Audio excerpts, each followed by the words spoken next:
Hello and welcome to another episode of the Flatback 3. My name is Toby Wellington. I'm joined by the best man of the best man, George Turner. George, this is the second run of this because my internet just let us down a minute ago. How are you doing, even though I know the Oh, answer? I'm still very well, thank you. How are you? Amazing. Oh, I'm very well. Slightly worse than when we started the last one. Um, just because we've had to start this recording again. But how are things with you? And how are you looking forward to performing in your stage show in a few weeks? Do you want to tell the listeners a little bit about that and what you're taking part in? Oh, well, thank you very much. So between the 3rd to the 8th of April at the Key Theatre in St Austell, Cornwall, I'm performing in a musical called Young Frankenstein, which will be taking place at the Key Theatre. So anyone interested, please do feel free to give me a message. Excellent. And I will be going to watch that show so I can do a review of how terrible it goes when it happens. But for now, we are here to talk about The Mandalorian, something we haven't reviewed yet. We are 4 episodes into season 3. And me and you have had some conversation over the last 24 hours about the quality of The Mandalorian in season 3 so far. It is absolutely been established as one of the flagship shows of Disney Plus. The streaming platform hasn't had many hits, but The Mandalorian has been one that they've really established since the creation of Disney Plus. And George, you enjoyed this episode. You're enjoying this series. Do you want to tell the listeners, tell me about why you're enjoying this episode? Why you're enjoying this series and why this episode specifically you said was your favorite so far? Yeah, I mean, this episode for me felt like I had the most action in, and I feel like we got a real good introduction to a little bit more of the history of the Mandalorians. We're getting little snippets of what the Creed is all about, and I think as a fan, you really enjoy learning about a new culture and a new like species, if you want to say that. So yeah, I really enjoyed that. As I said, the action scenes were up on from this episode was really good, with all the Mandalorians on their jetpacks fighting this massive dragon. I thought that was really cool. And yeah, I enjoyed the little training camp there at the beginning of the episode as well. I thought that was really awesome. Perfect. And that's where we sort of picked up on this episode is we pick up at the Mandalorian base where we see Grogu being introduced to the training that all the foundlings and the young Mandalorians have to go through. And we'll talk about the logistics of this in a moment. But then a giant pterodactyl creature comes down and steals one of the youngling Mandalorian foundlings, whips him off to his nest, keeps him there for an amount of time before trying to kill him and feed him to his babies. And then they rescue him, and we also see a flashback to Order 66. I think that's about everything. It was a shorter episode. It was only 33 minutes compared to the average sort of 45-minute, 40-minute episodes that we see on a weekly basis from Din Djarin and the world of The Mandalorian. But this episode for me had some issues. But overall, I think that Series 3 has been the weakest series so far by some distance. Georges, I want to ask you a question about this series so far and, well, this series going forward. And that is, what is main storyline in this series? Yeah, so I'll try to do a natural reaction to what I said in the previous recording. Oh, I don't know. So we established that there isn't a storyline. There is no end goal for this series. And it's a thing that has bothered me a little bit. And I think that when we discussed it earlier on, it's something that's quite apparent because at the start of the series, it was established that Din Djarin needed to bathe in the waters, the living waters in the mines of Mandalore, which he did within these first 3 episodes within the first 2 episodes of this series. And obviously episode 3 was one of those really weird filler episodes that we have started to see creep into a variety of different series, including The Last of Us, including Boba Fett, and now The Mandalorian, where we seemingly focused on some completely different characters for almost no reason, to then come back to the main story shortly after. And of course, like I say, the series has no through line. So it was right. I've got to go to Mandalore, but he's done that.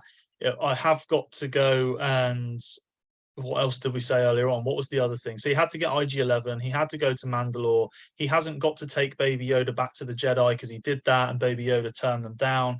He hasn't got to find the other Mandalorians because they're all in one place now. He hasn't really got anything going on with Bo-Katan, despite the fact that she's there and she's now part of the Creed.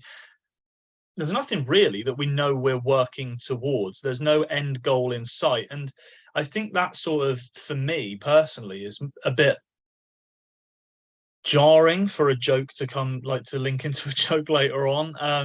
I don't think that there's anything for there to be a hook, like, oh, are they going to be able to do this, or are they going to be able to achieve that? It's just a case of, well, this is happening in front of you and you should enjoy it. And I did say to Philippa, I think that, George, you're almost like, if you put moving colors in front of you, you'll enjoy it a degree. Whereas I can't just watch something, I have to constantly critique stuff. Now, let's talk about episode 4 as a perfect example of something we can critique. They establish in episode 1, they're in this lake, this river, lake, whatever, inducting the new Mandalorian, and he says the creed, and then a giant crocodile attacks them, and they spend like 10 minutes fighting this crocodile, and they would have lost had Din Djarin not turned up. Then, in this episode, the giant pterodactyl thing comes and takes one of the younglings again, and in the dialogue between him being taken and being rescued, they say, this has happened before. And I just think they are making the Mandalorians look so incompetently stupid in this series compared to the previous series, because if this has happened before, if you are on the edge of a lake where you know there's a giant creature that could literally kill all of you, why are you stayed there? Like, you could easily relocate. We've seen in this like storyline through series 1 and 2 that you can relocate and you can restart in a completely different place. All you really need to move is the forge. Everything else is just you as individuals. So there's no reason not to be in this really dangerous place. Yeah. So for me, this is a Mandalorian themed podcast, but I will quickly talk about something I noticed the other day. So I was watching TV and I saw an advert for Disneyland Paris or Florida, whatever. And there was a bunch of children who were having their photos taken with Iron Man and Captain America, whatever. And it suddenly made me think, and I thought, hang on a minute. Children watch the same TV shows as we do. And we're 28, 29, and they're like 7 or 8. And they probably watch The Mandalorian as well. So I think, to be honest with you, I think they've got to dumb down these TV series so everyone can watch them. I've been thinking. Sorry. Well, no, I just have to come back on that, in that you can't dumb something down or make it child friendly in the 3rd season. Yeah. Well, the thing is, I don't know, because at the same time I say that. If you think back to season 1 was the peak of The Mandalorian. It's got progressively worse. Seasons 2 and 3 were nowhere near as good. If you think back to season 1, he was a ruthless bounty hunter. That was what his character was. He came across Grogu, and the sort of the relationship is built. And unfortunately, and this is unfortunate, Grogu has become the focus of the program, not necessarily in all the storyline, but he's on screen every 3 seconds, 4 seconds. Like, there is a cut to Grogu so that you can get the audience to be like, oh, Grogu, oh, Grogu. And, we're watching it, and my wife turns to me and goes, oh, I love him. And that's what they're looking for. They're trying to just make it the Grogu show without doing so directly, if that makes sense. Yeah. Yeah, sorry, I'll let you carry on. Yes, it's because the contradict what I was saying there. At the same time, there's a scene with a dragon that takes off a youngling. So children aren't going to watch that, or going to probably get scared. So it's just a thought that came across my head yesterday. I suddenly thought, hang on a minute, is that the reason why we've been talking about the Marvel side of things as well recently? And like that consistency with TV shows, are they dumbing things down for children or making it more child friendly. So yeah, it's just a thought I had. Yeah, no, I agree. I just think that like you said, there's scenes where there's this giant pterodactyl thing that literally picks a child up and flies off with it, and then later basically tries to like feed it to its children alive. So it's not necessarily the most child friendly. Do you know what also popped into my head? Is that the Mandalorians get given a helmet when they're children. I don't know if I mentioned this before, but do the kids' heads not grow in Mandalore? Yeah.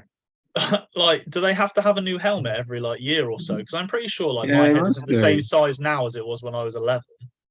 Yeah. Well, maybe it's the idea that every year their skill level will get better, so they get new armor from the forge. So like I don't think so. maybe that's the I only don't know. thing I can think of.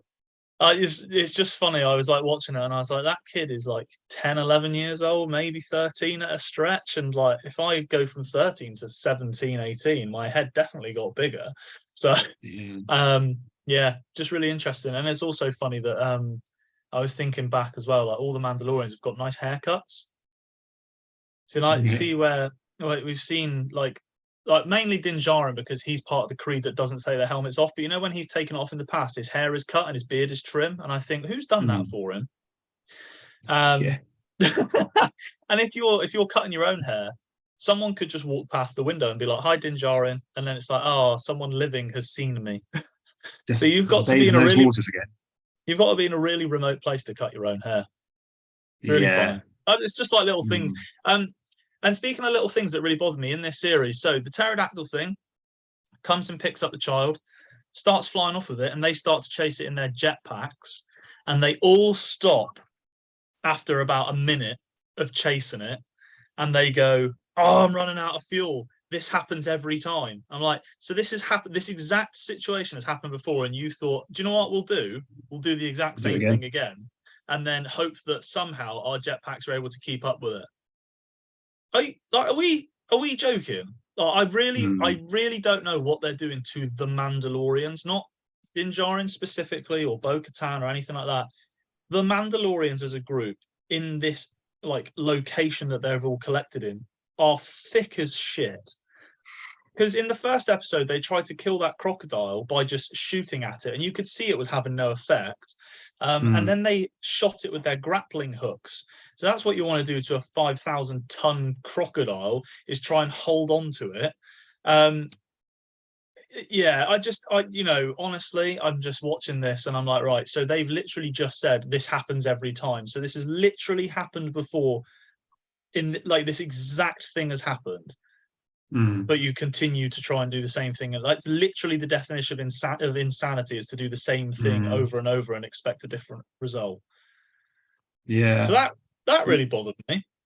Um, Mm. then Bo-Katan flies past in her ship, which I was like, oh, someone used their initiative. Great, that's really good. And what made me laugh was she did like a map. She scanned a map of the mountain, said, well, its nest is up here, flew back, then explained it, showed them all. Then they flew back to the mountain again. And then she was like, we need to wait until morning before we climb the cliff. And I was I like, thought this. that kid is fucking dead. There's Yeah, no I way thought that that as kid's well. still alive. And they kept saying, if we attack it, it'll kill the kid. And it's like, will it? Would it not defend itself first? Would it like um if I had something like if I had a chocolate bar in my hand and someone was going to attack me to take it off of me, my first thought wouldn't be, well, I need to eat it. It I would need to be crush this. it would be to defend myself. So I was like, oh, why don't you just wait until the kid's been put down and then shoot it? Plus, by the Yeah. way, it's been like 12 hours. That kid's fucking dead. So Yeah, then, I was. Yeah. well, let's go to the next bit because this is the most ludicrous part. They climb this massive mountain, this huge peak. They climb all the way to the top. They get into the edge of the nest, and they're like, "Oh, the pterodactyl thing's not here, but there's a heat signature over there." And straight away, I'm like, "It's going to be his babies. It's a nest for a start, so Mm. that's really obvious." then the big Mandalorian's like, oh, it's my son, so I'm just going to run straight in. And I was like, that's exactly what a Mandalorian would do. This elite bounty hunter would just charge in. Then it is baby pterodactyls. And then the pterodactyl arrives and then goes to feed its kids the kid. And I'm like, where has it been overnight? In its belly.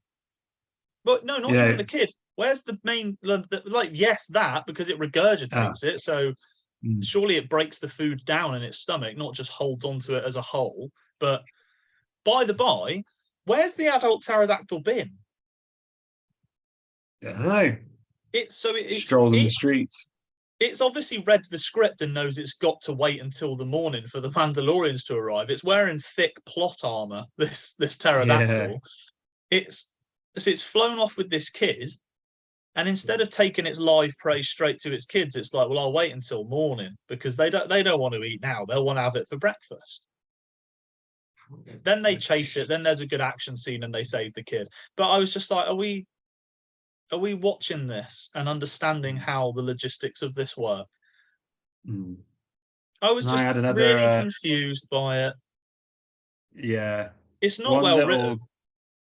No. One little criticism I had is that they definitely stole, I think it's the end of Jurassic World when the big white dinosaur gets eaten by the sea monster. They definitely stole that. Yeah, they like that shot. They like that shot. Someone watched that on ITV4 last week and was like, let's do that. And then that was the best thing. So then I out loud said this. My wife can verify this for anyone that's listening that doesn't believe me. I said, great, now there's 3 baby dragons that don't have a mama. But then what do? Is they take the 3 baby dragons back to the smith and they say, we've found some more foundlings for you. And the 3 baby dragon things are led out following a piece of steak. And I was like, what? So you're going to domesticate these 3 giant pterodactyl things and you can't even defend yourselves from one of them? Yep, that's the plan. I just fucking hell. Honestly, this episode was so bad, but like you said, it was the best of the worst. Like they haven't had, like, series 2 wasn't great, but it was far better than this. But series 1 is so much a peak. Do you remember when? And this is really funny. Do you remember when the Mandalorian was a badass bounty hunter? Yeah, I did enjoy that. I always, throughout all the seasons and all the episodes, I always remember that first scene where he's in that in his ship and he like morphs all the criminals to like that stone wall thing. Yeah, he oh god, that's going to really annoy me. Well, that's called. Oh my god, I'm gonna have to Google it because that's genuinely going to throw my head into a spin. Sorry, carry on, mate. Yeah, but I just always remember that first scene when he goes and collects that guy, and then almost like morphs this criminal to this massive stone, I don't know, stone rectangular thing. Yeah, and he's almost got like a catalogue of. Yeah, he puts him in carbonite. He puts him in carbonite. That's what it is, because they do it to Han Solo in Return of the Jedi. No, not Return of the Jedi. Not A New Hope. Whatever the one in the middle is. Empire Strikes Back.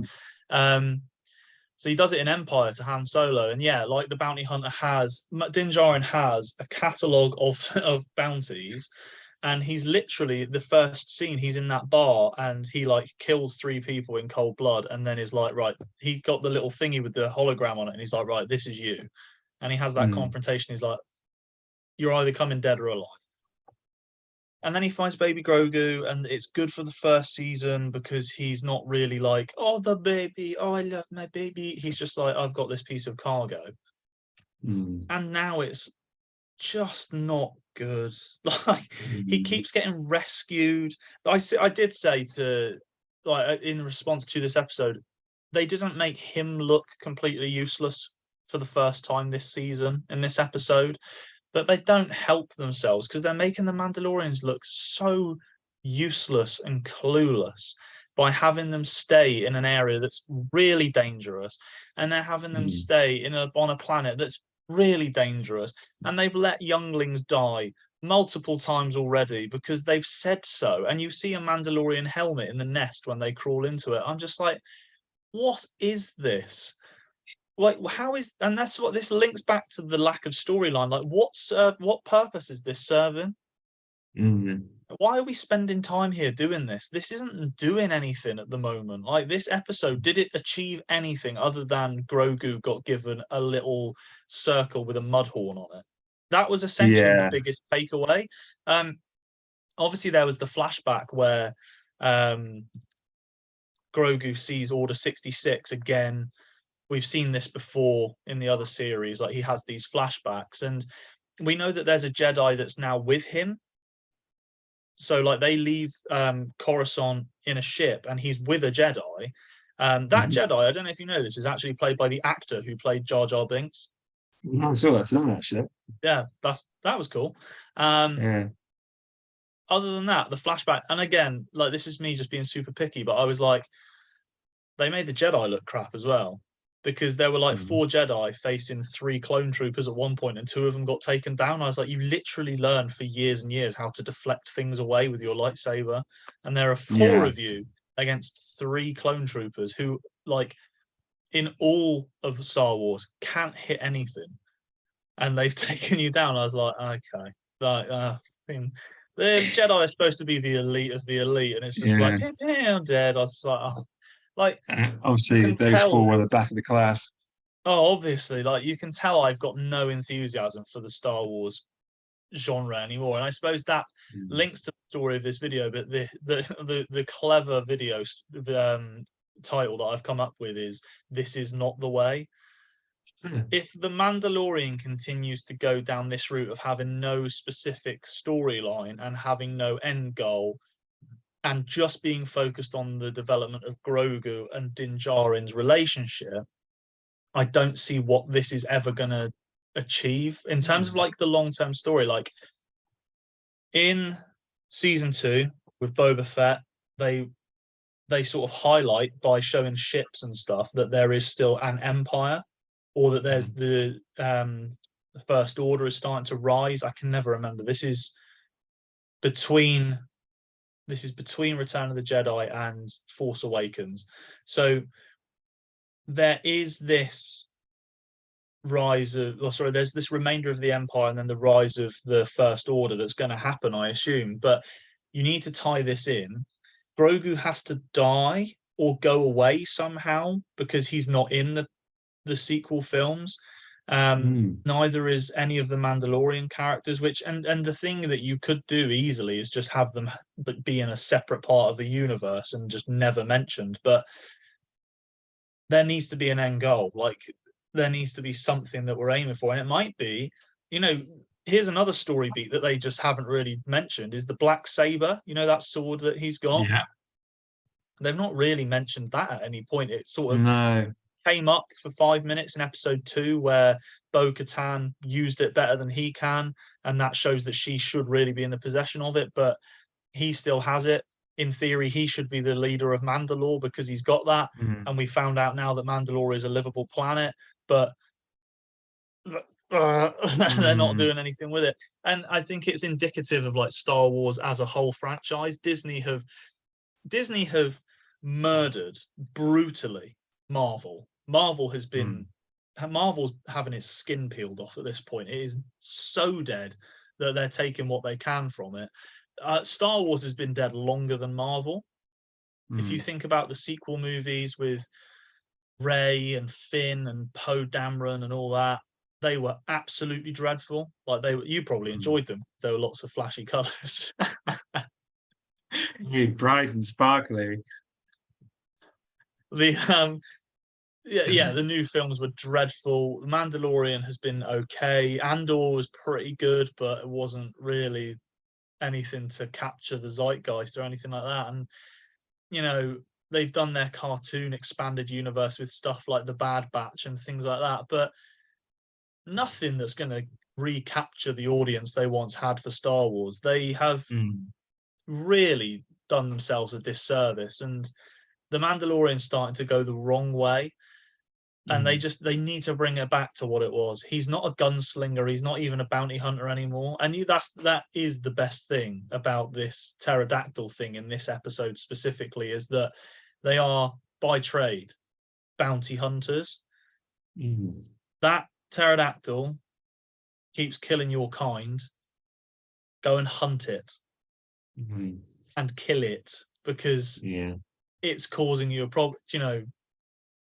I just, I without something we're working. If there was a reason for Din Djarin and Grogu to be on that planet with the Mandalorians, other than the fact, well, Grogu wants to be a foundling, does he? He can't speak. No one actually knows what he wants to do. Yeah. And also, I brought up this point. I'm just ranting at this point, but I brought up this point earlier on. When Grogu has the little like wrist shooter match with the other kid. Yeah. I hate the way that they don't CGI him flipping. Okay. So they just get like, this is Grogu. This is actually a glass bottle with Marvel stuff on it. This is the model of Grogu that he used to do all his waddling and stuff. When he jumps, he just goes. Yeah. Well, instead of like, when Yoda used to jump, little old man, same character, they used to do CGI, so he would like bounce off of stuff and flip. But with Grogu, they've just got like a physical thing that they just turn upside down and place somewhere else and then place it the other way around. I'm like, did you not make that look better? Yeah. I did think that for a second as well. Yeah, I just like they're just a little. I say little things. Like, I haven't enjoyed an episode of The Mandalorian yet in season 3, and I'm concerned that I won't. But I don't know how many episodes there are going to be. I'm going to Google it I was really just thinking the quickly. same, actually. Because Mandalorian. I think what we were saying about a storyline, I think what would be really good for me is what I mentioned earlier. If they could really focus on the history of Mandalore and Yeah. like the origins of the Creed, I think that's what fans like me and you would really enjoy. Almost like resurrecting Mandalore. I think that would be a really good storyline. And then you would have the battle for power between Bo-Katan and Din Djarin, because it's whoever has the black saber is the leader of Mandalore. And you can easily introduce then, if you wanted to, because he's also not part of the sequels, but he is still alive. You could easily introduce Darth Maul. Yeah. Because he has a big part in the Clone Wars cartoons. He has a massive part to play in the sort of fate of Mandalore, the planet. So right, why not lean into that? Like, and then when they bring out the Bo-Katan, Ashoka. Oh Christ, what's her name? Ahsoka. The Jedi, the orange orange one. and blue one. Yeah. They're bringing out a series for her. You could then have her helping to get rid of Darth Maul from Mandalore. Like, there are things you can do. It is easily salvageable. The Mandalorian's not. I'm not going to say Mandalorian's dead. Far from it, because there's still a level of interest. But I just had a quick look. There are only 8 episodes in this series, so we're already halfway.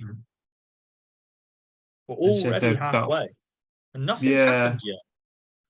No, so these next 4 episodes are going to have to bump up the storyline a bit. Well, they need to tell us what the storyline is, and then they need to send them on the path towards the story's end. So I think this may be a filler series. Oh Christ, I've just got cramp in my hamstring.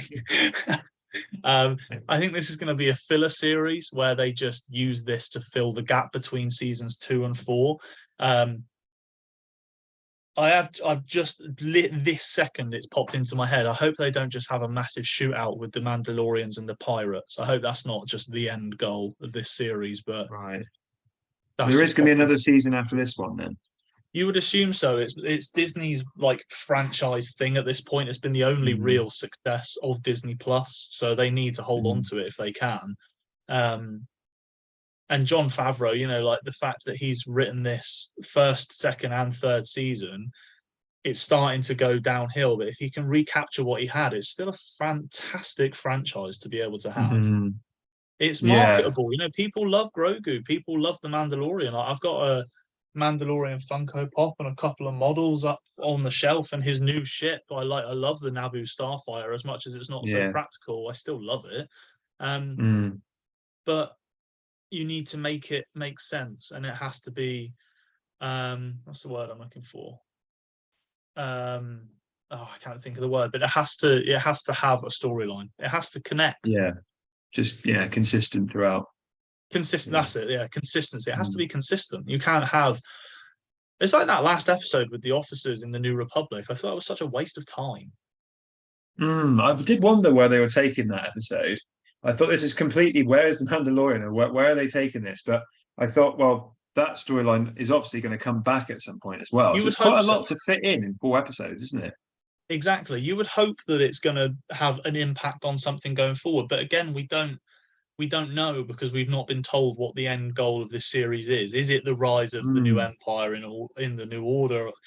You know, it could be anything, but they just need to decide what it is and go with it. mm, Um, I think what we'll do is we will do a weekly Mandalorian review from this point because it will be good okay. to discuss it in more depth. So you can look forward to videos every Friday on the week.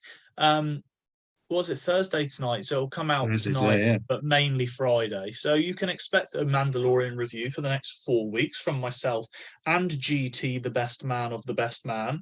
And we can see what we can come up with over the next few weeks. But for now, thank you very much for listening. I hope you've enjoyed. Don't forget to like, share, and subscribe.